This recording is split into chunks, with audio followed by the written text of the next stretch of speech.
Hey everybody, it's Dan here for Conversant Life.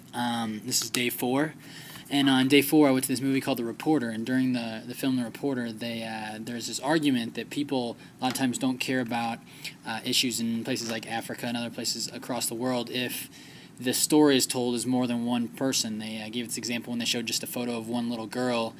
People gave a lot of money. When they included it with another little boy, they got less money. And the more people they actually included in a picture that were struggling with something, the less money people actually gave. And the film argue based on evolution that we just learn to grow in small packs of people, and so when we get large numbers of people, we just get overwhelmed, and we don't think it's our responsibility to deal with them. We just think it's our responsibility to deal with the small groups that we grew up with.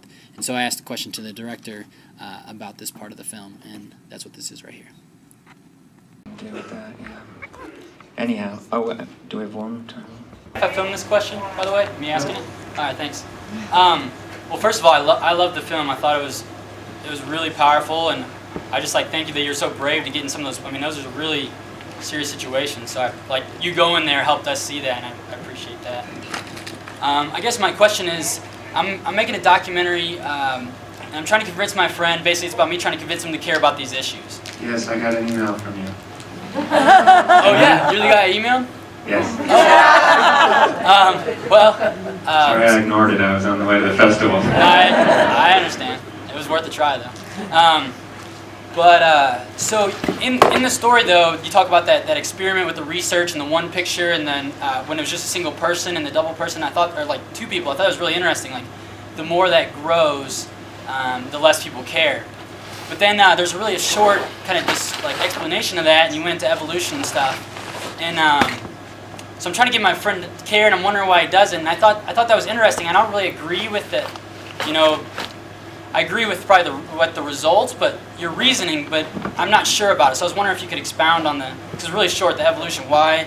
Because we were in small groups. Why that would make us not care about large groups? I was kind of confused. I guess I was wondering if you could clarify that. These studies, which I suggest downloading, they're mostly done by Dr. Paul Slovic. If you put in Slovic, S-L-O-V-I-C, and psychic numbing, you'll immediately get to his studies.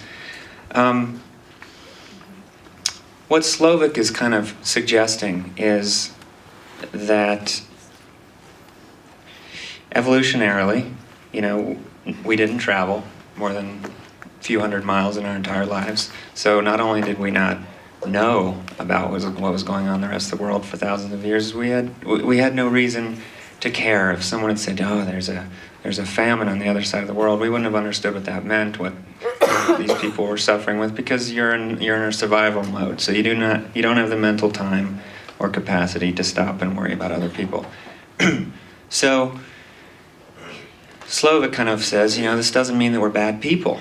It just means that we're not wired to leave our proximate surroundings and our own survival responsibilities and go travel to the other side of the world and help these people. And that makes sense to me. I don't know if it makes sense to you all. It feels right, but I think it's also maybe a little too easy to blame everything on that, even though blame's not quite the right word.